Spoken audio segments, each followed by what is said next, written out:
The following is a paid political announcement. Lifelong Democrat Diana Florence served for 25 years as a Manhattan prosecutor under DA Robert Morgenthau. She put criminals away, stood up for victims, and protected our streets. Now, Diana is challenging failed Manhattan DA Alvin Bragg as an independent because it's time for a DA who fights for our families, not criminals. That's why Diana has won the support of organized labor like the steam fitters, plumbers, and ironworkers, everyday New Yorkers who want a DA they can trust. Manhattan needs a DA who will do the job, prosecute crime. That's Diana Florence. Under Alvin Bragg, crime is up and prosecutions are down. Bragg doesn't prosecute crime. He plays partisan politics. Bragg failed to protect women and failed to protect workers. As a prosecutor, Diana Florence won groundbreaking convictions, fighting against corruption, domestic violence, wage left, and daily working conditions. She's always been a partner of unions, community groups, and to cops like us. For Manhattan District Attorney, vote for Diana Florence. Diana4DA.com. Paid for by Diana for Manhattan DA.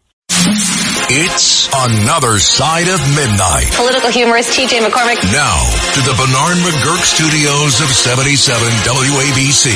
Here's T.J. McCormick.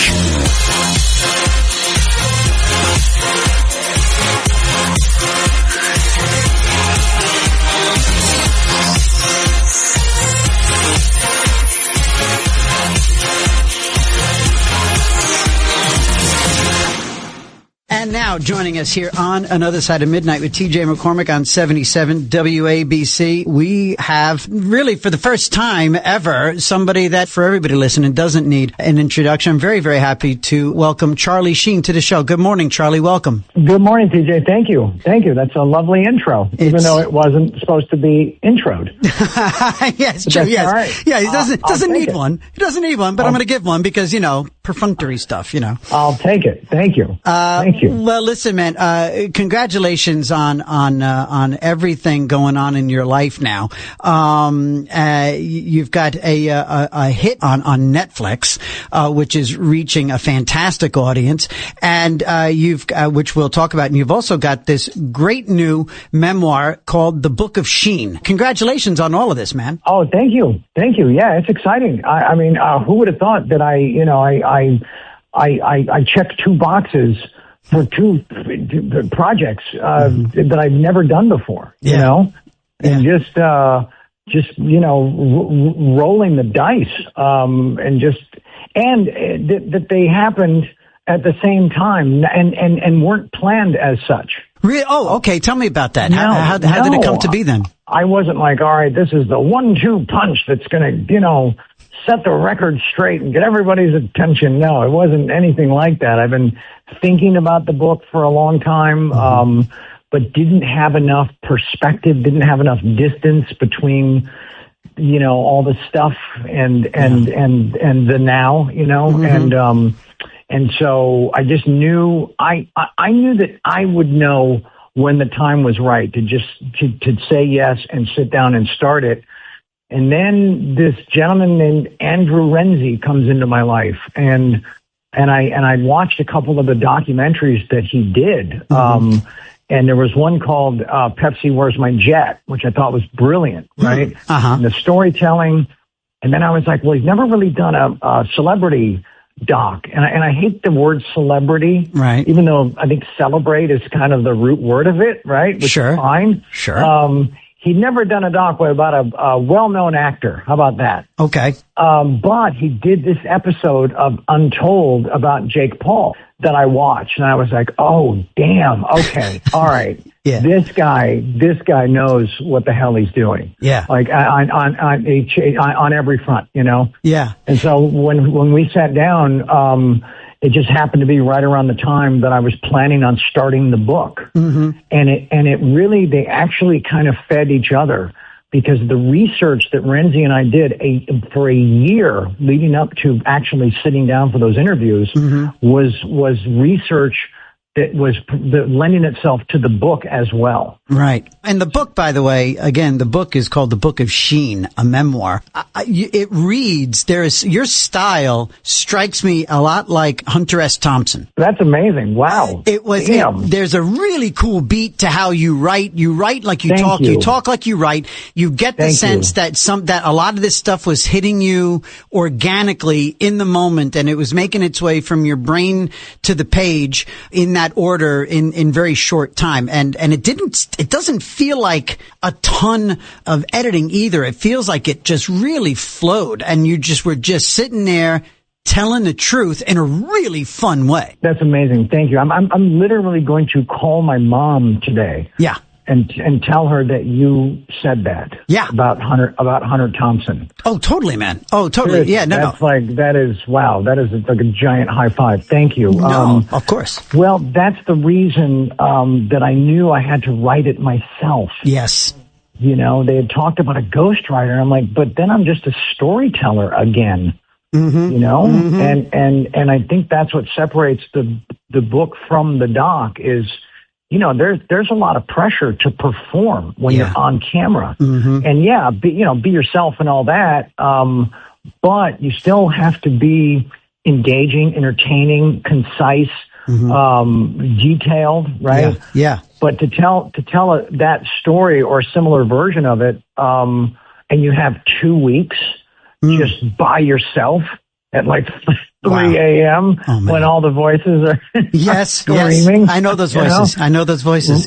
I mean, they're all me. Yeah. They're just different accents of me. Mm-hmm. So it isn't one of those deals. But no, I love that you've highlighted that the book it's a fun read. It's a fun read, and people aren't reading these days. Nope. You know? No, man. I don't read. I don't read, but I got it. I got the book, and I found myself like tackling it, and in the middle of it, consciously going, "Oh my God, I'm reading." That's awesome. That is awesome. How about that? We're turning back the clock, man. We're bringing something back. You know. Well, you know, and I think what people are digging about. I mean, look, the kind of career you have when you're a film star and then you've got the 2.5 Men and this and that, and that's people's living rooms. That's not just like a what do they call it? A Q factor. It's people love you. Like people dig you and they love having you in their living room.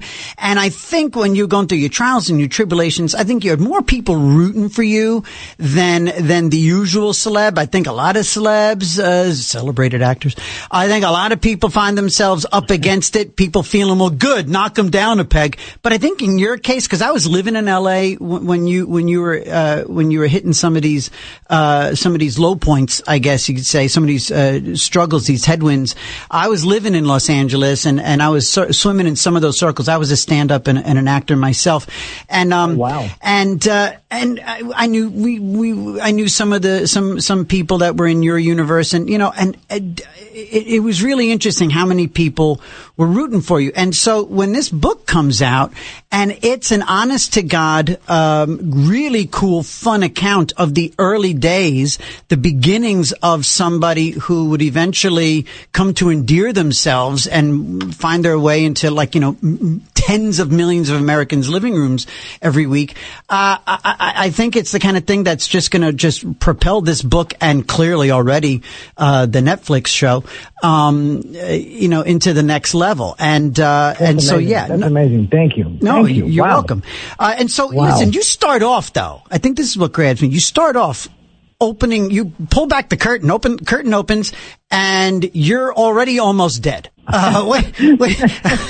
So, give me a little idea. Tell people about why you made that choice, and about your early near death birth experience. Because I was walking around with that line in my head for like 3 or 4 years.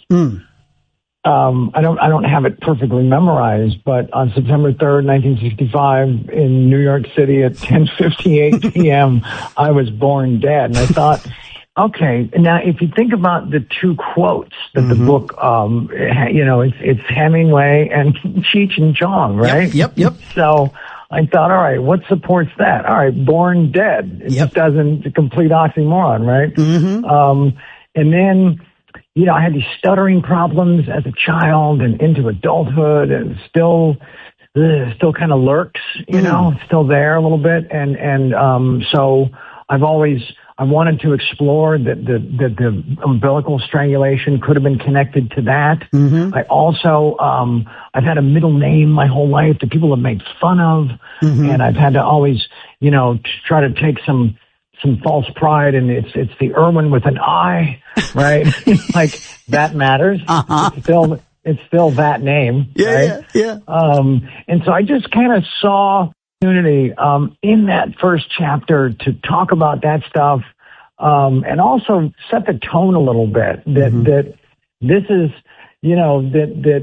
I wanted people to feel like they were being, or the audience or the reader, like they were going into something that could be described in complete sorrow or darkness or, all of that. But there's humor, and they're like suddenly laughing where they're not sure if they're supposed to be. Right. And so I think it kind of sets the tone early on for what to expect. There's no false advertising right off the bat. And even the title was kind of tongue in cheek that I just came up with like a few days before I had my first meeting with the publisher, right? Mm-hmm. And they're like, well, what do you think? And they said, okay, so we like this title. Do you have anything else? I said, I don't right now. Yeah. I said, okay, then let's just keep it until something shows up that beats it. Yeah. And nothing did. Nothing beat it. Nothing did. It works, man. It totally works. It's fun. It's like you said, it's tongue in cheek. It's bravado-ish from a guy that's obviously turned a really humble corner in life, and is appreciating everything that you have. I think you look at. I get the sense that you look at life as a blessing, as a gift, and you speak and write beautifully about your dad and your mom and your this brood and of a family that you grew up in, and so really, again, it reads beautifully. Everybody, as if you don't recognize the voice, we're talking to Charlie Sheen here on Another Side of Midnight, and the name of the book that we're celebrating right now is called The Book of Sheen. And October 19th, everybody, just up 95 in New Haven, Charlie will be there in a conversation setting there at the Schubert Theater on October 19th, 8 p.m. So go and find tickets for that evening's conversation with Charlie Sheen, again at the Schubert Theater on October 19th. Charlie, when I think about your public life, you've been public for forever, ever since you showed up next to Jennifer Grey in Ferris Bueller's Day Off, which is. You were hysterical in that 3-minute moment. That was freaking funny, man. Ever since then, you've been a regular, you've been a constant. But in those funky years, it wasn't always on your own terms, right? So you were kind of thrust into a spotlight, and it wasn't pretty. Look, I'm sober. I went through all my trials and tribulations quietly in a house in Los Angeles, dealing with just my wife in the darkness of alcoholism. I wasn't living out my demons in prime time and on TMZ and other programs. It was just unfortunately, sure. I was starring in that role in my own living room. But anyway, I say that to say. To ask you, does this memoir, in your own words, on your own terms, does this allow you to drive? Did you find this was an opportunity for you to drive your own narrative, to sort of help define yourself now at this point, rather than just let old stories be old stories about you? Absolutely, absolutely. No, you nailed it, 100%. And just let people in a way that I could really only do on the page. You know what I'm saying? Because the performance aspect of telling stories on camera, you know what I'm saying, versus I wanted the reader or the audience to feel like they're just in the room with me, or on the road trip with me, or on the relapse with me. Yeah. Right there. That the kind of a sidecar view of some of the madness, but yeah, and I just wanted to, there's some themes in the book. There's the theme of choices, so many things come down to the things that we, the decisions that we make, and ownership. I think ownership is so important. Yep. If you live in a place of blame, you're never going to get to the next moment or the next flashpoint or springboard or just revelatory breakthrough. Right. If it stays about the fault of others, Yeah. and it's like and it's stuff that we've that we learned in kindergarten. Yeah. I think it's about ownership, and it's also about gratitude. I think if you're in a state of gratitude, dude, I mean, absolutely. And it's, maybe my life, right now isn't like how I imagined it. Okay. So based on what? Right. You know what I'm saying? Right. Based on what sliding scale or what rule book or what manual, right? Yeah. And Totally. kind of living life backwards in a way. In some of the superficial, items, like, I used to live in giant houses, right, and now I live in a smaller place, Right. I used to own 50 cars. Yeah. I own one. Wow. Sorry, man. Yeah, but sorry to hear that. How many can I drive at once? Right? Yeah, exactly. Boy, I tell you what, man. Yeah. Well, people get a giant house, and then they go out and they spend a ton of money, and they put furniture in every room, right? Right. And occupy like 20% of those rooms, right? Yeah. And it's just there for when you give people that first tour. And then there's the ante room. Right. What is an ante room? Right. Yeah. Yeah. Here's the waiting chamber. Here's the. Exactly. Right. Anything with chamber attached to it, Yeah. Good things don't happen in that space. No, good things don't happen in a chamber, and there's not a lot of gratitude in the life of someone, who's in a place with chambers. Yeah. Right. That's medieval, dude. That's medieval, right? Yeah. It is medieval. Yeah, you can smell that room just talking about it, right? Yep, totally. So anyway, but it's exactly what you said. It goes back to gratitude, and it's this whole thing about need versus want. Yeah, need versus want. Yeah, and even just on a very smaller example, I have to some days say, okay, we are on a timeout. Yeah. From Amazon. We are on a 1 week timeout. Yeah. I don't care if my shoes are falling apart. My shoes aren't falling apart. They never get to that place, right? Right. I mean, I have a blessed life that is abundant, and I don't, I'm so grateful, because, how many people are as lonely as they've ever been in a mansion? Wow. Right? I mean, it's just like, and there's that line in there about that Dad was never comfortable in places like that. He preferred, a home. Yeah. And then I say something like, the more people rely on glitz and doubloonry for their identity, the more unidentified they remain. Yep. And that's a word I just built. I just said, all right, this is now a word, and I don't care. I had to look it up. I was like, is this a word?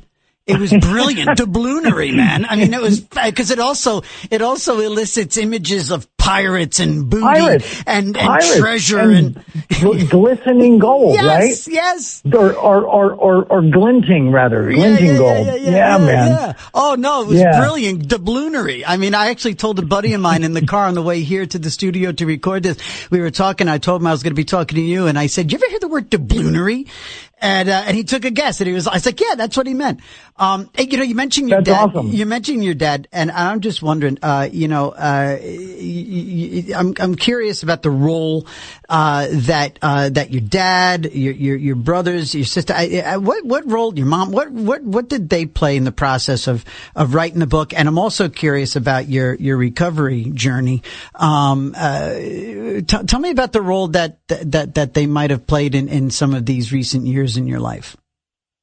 They've been my biggest supporters. They've been the voices of compassion and reason and love. When those were the only voices, they've been just as welcoming and non-judgmental. Mm-hmm. Because, and I'm sure you experienced this in the past before you finally said, all right, this time's for real, right? Yeah. Yep. Is the doubt from people, right? Mm-hmm. And it's not imagined. It's not like they're basing it on, it's not baseless. Mm-hmm. It's people get gun shy, right? Yeah. Well, someone that says, all right, everything's great, and then it's not great. And it's like, all right, we're doing this again, and then you didn't do it again. And it's just that kind of that revolving door, Mm-hmm. And so they never left my side. They never gave up on me. Mm-hmm. And, my mom wrote me something, and I hope she doesn't mind me revealing this. And it's so powerful. Mm-hmm. I visited them yesterday because I've been on the road, and they kind of been catching glimpses here and there. You've been all over the place. Yeah, I have. But my parents don't watch YouTube. I mean, let's face it, right? They're not following my socials. Yeah, I'd be worried if they were. Right. That's a whole nother conversation, right? Yeah. So I went there yesterday. It was just a drop in, just to give them a hug and because they're going on a trip. And then we had a lovely visit. And I when I got home, there's a text from my mom. And she said, congratulations, you've become your own best friend. Ooh. And I was like, that stopped me. That stopped me in my tracks. And I wrote her back immediately, and I said, wow, thank you. Your words stunned. I don't know if I said stunned me, but just your words hit. But now, home what do you think all the way to the bottom. What do you think she was contrasting that to, buddy? Because our moms, like my mom is listening right now to this show. Okay, my mom will send me notes the day, a text after the show, and she'll tell me what she liked from the night before, and I'm, moms that's always awesome. pay it as long as we have our moms, and you and I are both blessed to have our moms. As we long are. as we have them, they're always our moms. We are still 14. We're still 8. Them. And so, what do you think she was contrasting that to when she said to you, "You're your own best friend"? Congratulations. What do you think? Well, I think she said. I think she said finally. Finally. Okay, so finally, you're your own best friend. What do you think? I think it's about always putting others first, taking care of everybody but me. And I think it was really about that. Just that I've taken the time and the discipline and cleaned up my health, lost a lot of weight. Do a lot of good stuff, vitamins and, the whole package, right? Yeah, totally. And just being consistent with it. Cause when she sees you, she sees your eyes. When she sees you, she's looking at your skin tone. She's looking at your, exactly. Right? She's looking at her baby. Exactly. Right? Yeah. And she's seen the dower or the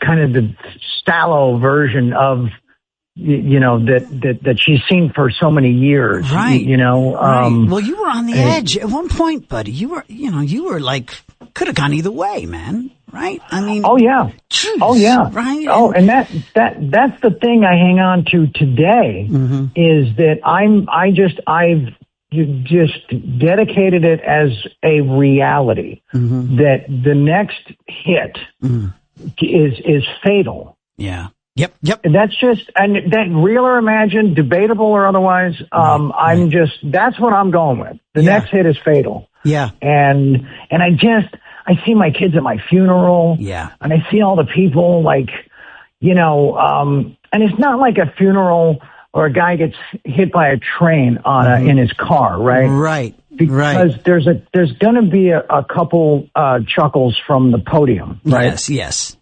Because how do you not see a train coming or hear it? Right. Yep. So I mean, you had all that time to get the car off the tracks. Thank you. And you did. So, and thank God you did. And that's what your mom is recognizing. Exactly. And it's just, I think there's another message inside of that, give yourself a pat on the back, because I don't know if I'm sure you experience this. We stay, we build momentum. Yeah. And we're, and it's the right kind of momentum. We're taking care of everything and we're on time and we're front and center and we're the guy people rely on. Right.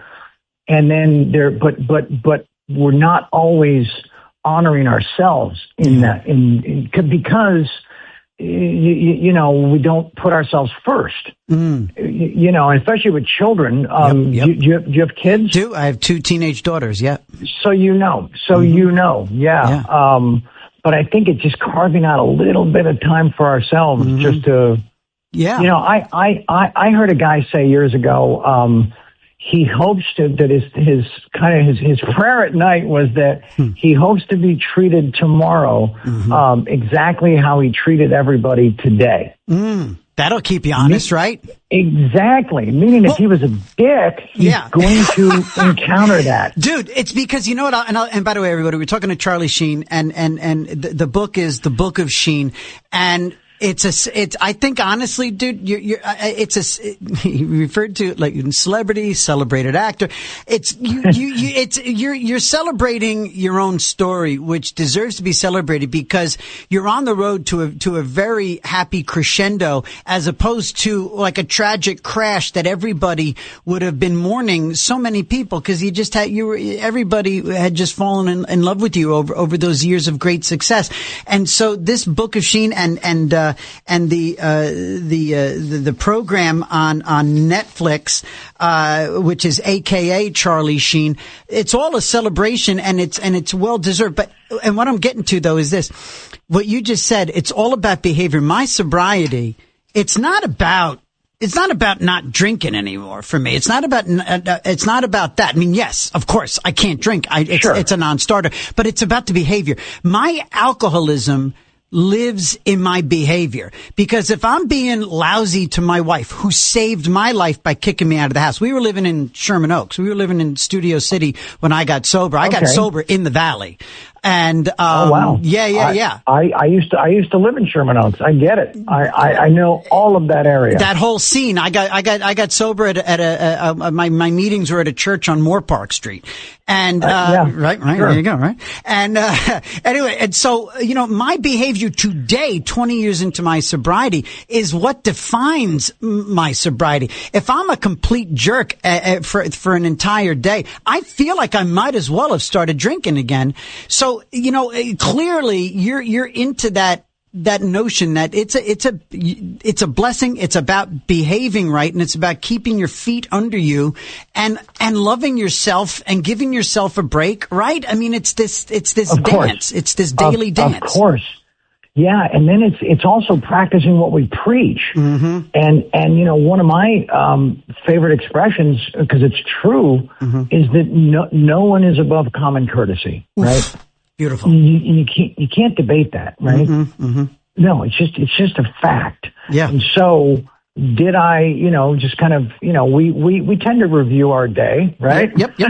Yeah. And did I place myself above common courtesy at any point in these last 12 hours? Yes, I did. Yeah. Yes, I did. And I also believe in this thing called lunar brain versus solar brain, right? Oh, that is so Charlie Sheen. Tell me, what is lunar brain versus solar brain? Tell me. It's about how we think at night versus how we think during the daytime. Love it. And I'll blow people up before I'm going to bed, and I wake up and reread it, and I'm like, oh my gosh. Yeah. What was I thinking? You gotta pause, and right? I'm crafting an apology. Never hit send at night, dude, right? Never hit send. I know. That's lunar brain, man. Lunar brain is not my friend, you know?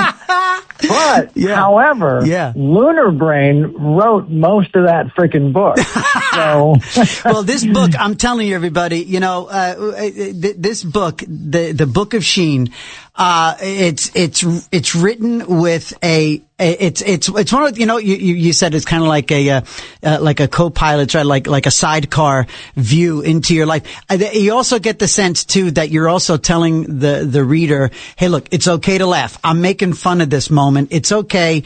Believe me, there's humor in it. I lived through it, and it's okay to laugh in what I'm telling you. The read is, it's not easy in the sense that it's, it's, you know, just nice and little words and all that. It's an easy read in the sense that it's engaging. It's funny. It's deadly truthful. You know that the reader knows that you are telling the truth because there's no other version of this that could exist. It's all real and organic. And again, you're a guy that people, I think, just inherently root for. And now that you're in a recovery and you're in a resurgence. And by the way, let's bring this conversation to a close. Let's bring it to a crescendo. How are you just, I mean, compare and contrast, say, to those darker days, years ago till now. Like, what are you thinking? How are you re-embracing, and what can we expect going forward from you professionally? You know, you got some irons in the fire. I would imagine this is going to make you. This is going to at least put a few meetings in your calendar book. Career-wise. Yeah, no, it's hard. The worm is already starting to turn with that stuff, and I'm just the material that I'm starting to read again is the best stuff I've read in 20 years. Oh, that's great. People are looking at me because what the doc did was presented such a wonderful filmography, all the archival, the journey through all the early work, and people being reminded, oh, okay, he's not just a guy in the bowling shirt. He's not just a guy screaming winning. Right. He's not just a guy, you know, going in or coming out of a rehab. There was there was a real body of work that you know, people really connected with. And I'm really grateful for that and proud of some of it. Right. Right. And you own all of it. And you own all of it. That's the beauty. Yeah. I do. And because I have to, because I know that's part of my journey. But to look at some of those interviews, especially in the doc, it's like, I don't recognize that guy, right? Wow. But I know exactly who he is. Whoa. You know? Yep. So I don't know. I don't even know if that makes sense. It does. I'm telling you right now. Buddy, I came across a photo of myself and my wife at a friend's wedding about 6 weeks before I finally got sober. So we're at a wedding, right? So I'm as scrubbed up and looking as good as I'm possibly going to be. And you know what I mean? And I am bloated. I am bloodshot. I am just gross and sweaty. And and I show that to my daughters and they're like, ew, Dad. And I go, I know, ew, Dad. And I'm like, hey, look at me now. Look at me now.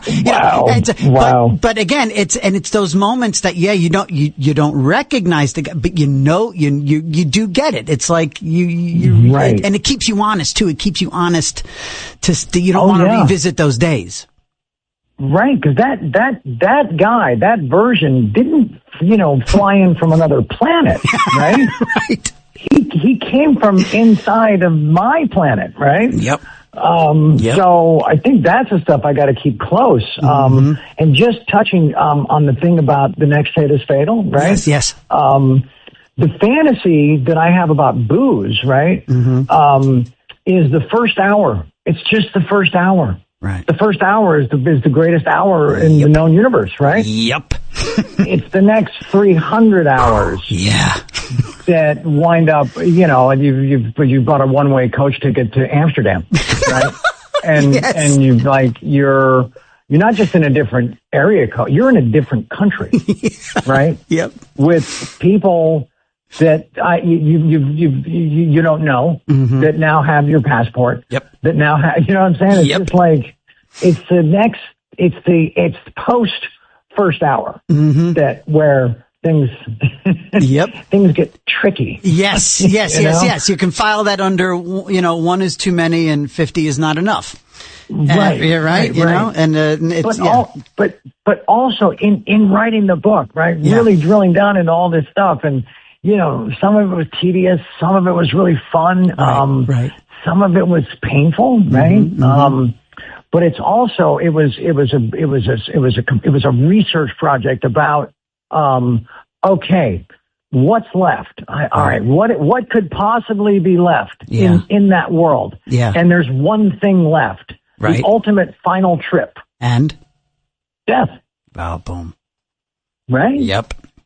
Not to end it on that note, but that's the only thing left. The only high left is the lowest place to go. Indeed. And that's where, and that is, wow, that's profound, man. Look at this.